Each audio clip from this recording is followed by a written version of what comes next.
Howdy, I'm Jeffrey Snover, a distinguished engineer in the Windows management space. I was recently promoted to this position, and my daughter, she's 8, she gets it wrong. She's been telling all of her friends that her dad is now an extinguished engineer. So hopefully in my new position I won't have to go to too many meetings, or she might be right. I'm going to try and go through about 15 slides in 3 minutes and then get to a demo. Okay, so put your seatbelts on. Don't have much time. So PowerShell is an automation engine. It's an automation engine. It's an automation engine. We surface the automation engine through command line interfaces, through APIs, through web services, as a scripting language, etc.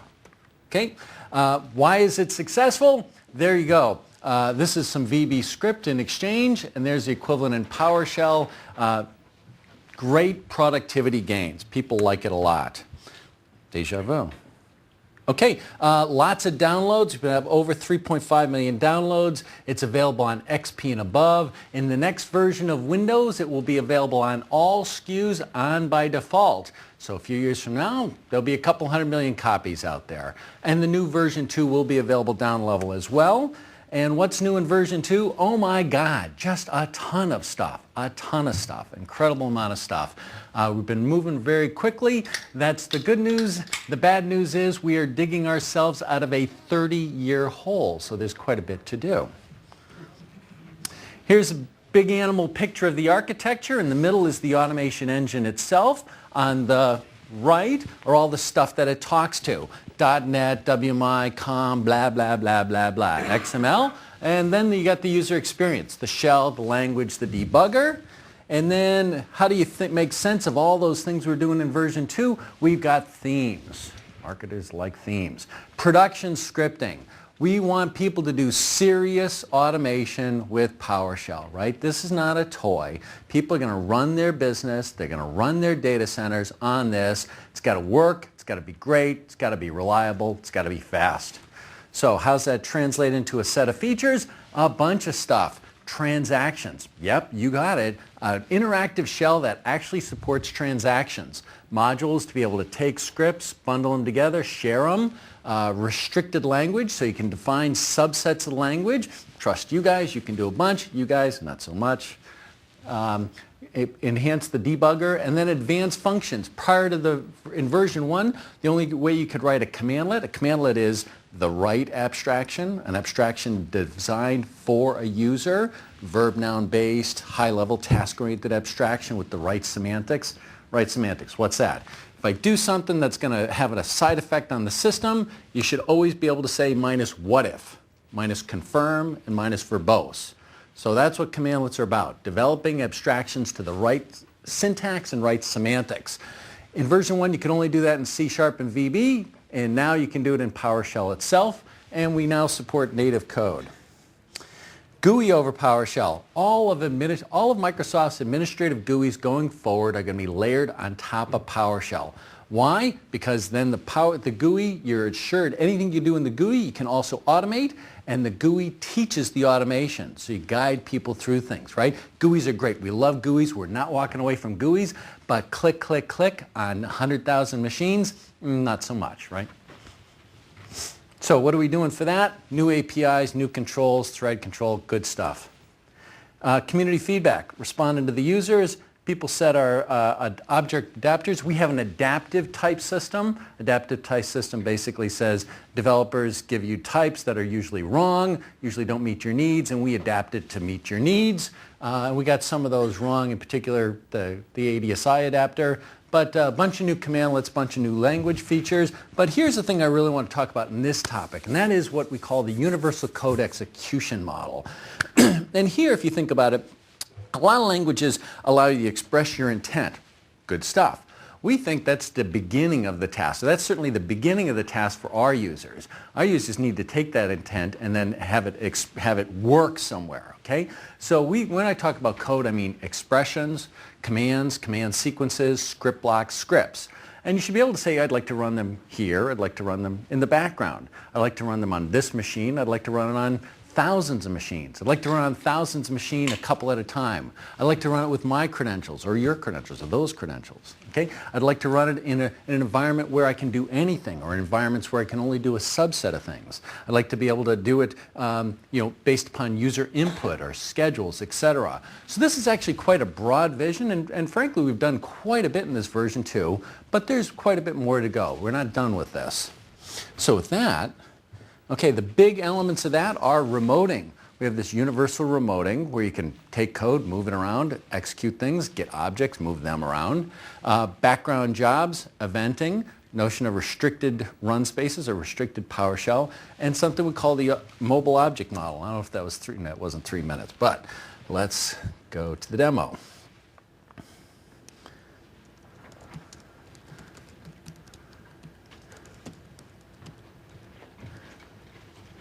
Okay, so here's PowerShell code. That's a commandlet, get process name *ss. Look, if you're a Unix guy, notice wildcards are great. We apply wildcards everywhere. You're wildcarding against process objects. But this is also PowerShell code. You don't have to, you can be explicit or use a set of aliases and positional parameters. This is also PowerShell code. By the way, is that, can you read that in the back? That's a yes or no? Yes. Okay, great. This is also PowerShell code. So what we do is we get the objects, get the processes, and this is a where the handles are greater than 700, sort by handles. Notice none of that kind of Perl, love you Perl, but none of that kind of like go over, ooh, how many columns? 27, 28, 26, oh shit. You know, none of that prayer-based parsing stuff. Right? Why? Because what we do is we replace, you know what I'm talking about, we replace pipelines of text with pipelines of objects. Because when you really get to it, I mean, what you want to do is, why do you pipeline anyway? And you pipeline anyway because the first thing didn't do what you wanted to do. Otherwise, you just do the first thing. So you pipe it to the second thing. Why? Because the first thing takes 3 steps and it tightly binds them together. It gets a set of objects, it processes those objects, and it outputs results. And typically, when those results are text, what you're really doing is you're reverse engineering your way back to the original objects to do one of those steps differently. We just say, great model, composition, love it, but don't render to text. When you render to text, then you're truly screwed. So keep the objects as long as you need to, and then output to text when you want to. So there you go, nice and simple. This is also PowerShell code. Add type, language, C#. Yep, here's some C# code. Here we're going to call it. Okay, so we've got native C# code.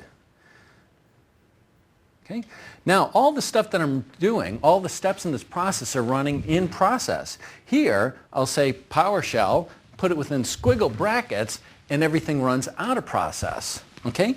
But that's good, but I might say, well, no, actually, I don't want to do that. I just want to run from here to here out of process, but I want to do the sorting in process. Well, that's fine. You can do that. Or you might say, okay, so now why is all this possible? Now I'll get the objects and I'll put it to our reflector, GM, get member. Okay? Look at that. Oh my God, isn't it a beautiful thing? So this is a get process emits a system diagnostics process. And it's got everything. It's got methods, it's got properties. Look at this thing. In pointers and date times and process modules. I mean, it's got everything. But when I do this, when I run it out of process, look what I get. I get a deserialized system.diagnostic.process. Notice no methods. And look at the properties. Properties then render. We take the object. This is what we call the mobile object model. This is based upon typical management technologies, right? If I want to go manage Exchange from that remote machine, how do I get the Exchange types here, right? I'm going to put Exchange on my laptop. I think not. Now, if you're crazy enough to think, yeah, put Exchange types on your laptop, now think through, well, I got Exchange 12 over there and Exchange 14 over there. What are you going to put on your laptop again? Right? Never going to work. So we have this mobile object model. We take the objects wherever they are. We render it as a property bag of a fixed set of types that I just put my badge on the table and I say, I guarantee those types are going to be consistent for the next 20 years, right? Strings aren't going to change. Ints aren't going to change. Ints might change. Int16s aren't going to change. Okay, so those are the sort of data types. GUIDs, ints, date times, etc. Now you can also have code respond to events. So here I'll start calc, and I'll say, I'd like to register a handler. Basically, I take that object, X, and when it exits, I want to run this code, right? Calc exited. We register that. We kill calc. And get that exited. Okay, so now all of a sudden the interactive shell, right, command line shell, you have code responding to events. And we've got a generalized event manager that can deal with .NET events, WMI events, ADSI events, SQL events, all that good stuff, WMI events. Now, everything I've shown you is really kind of a shorthand way for invoking this thing called invoke command. Okay, now that's interesting. So here, invoke command, you just put invoke command in squiggle brackets. It's the same as the stuff you're typing on the command line. Why do I point that out? I point that out because get help on invoke command. Good Lord, look at that beast.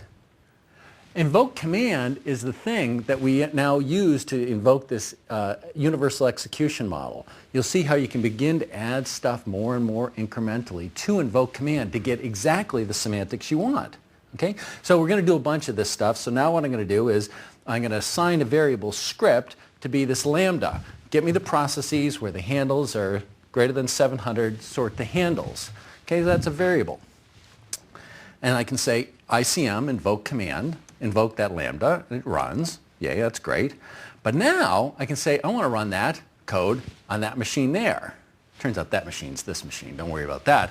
And notice that everything's the same except it tells you the computer name. Why? Because when you program against the internet, you want against remote machines, you want to know where they came from. So every time we get an object, we tag where its origin came from. Okay? So now we say, okay, that's great, but I might want to have multiple endpoints. Okay, so notice I said here, I want to talk to that computer. Here I say I want to talk to that computer, but I want to talk to a particular reporting endpoint. This is a restricted environment, a crafted environment. We'll talk more about it. And it says, no, screw you. Why? It says, well, look, script block literals are not allowed in restricted language mode. So what I did was I gave the script block arbitrary code, and I said, please run this arbitrary code. You might imagine that you might not want to let anyone just run arbitrary code on your machine. So this says no. But notice now I'm going to do exactly the same thing, but I'm going to say get process. And it'll say, oh, okay, I'll let you run that command. In fact, I'll let you run command sequences. But they're command sequences. They're not arbitrary code. Okay? And then that works. So now we're going to use this stuff a bunch. Now we're going to use a new version 2.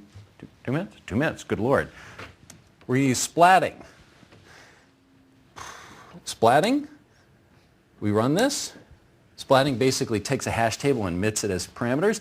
Now what I'm going to say is I've got a different user here. And when I do this, I'm running it as myself, get the current location.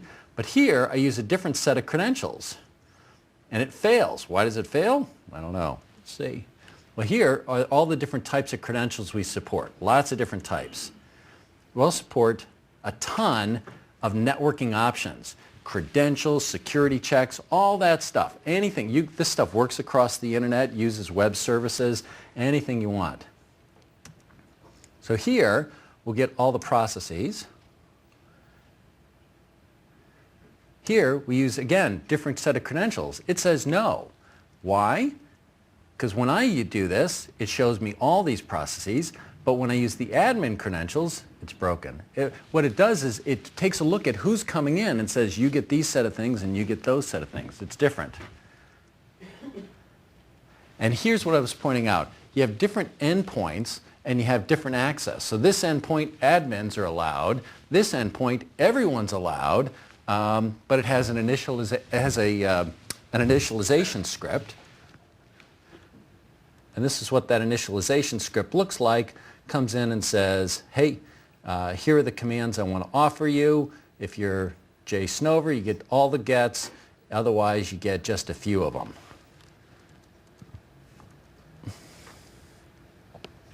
Okay, so Everything I showed you was in a model that says I'm going to talk to lots of different machines, run one command at a time.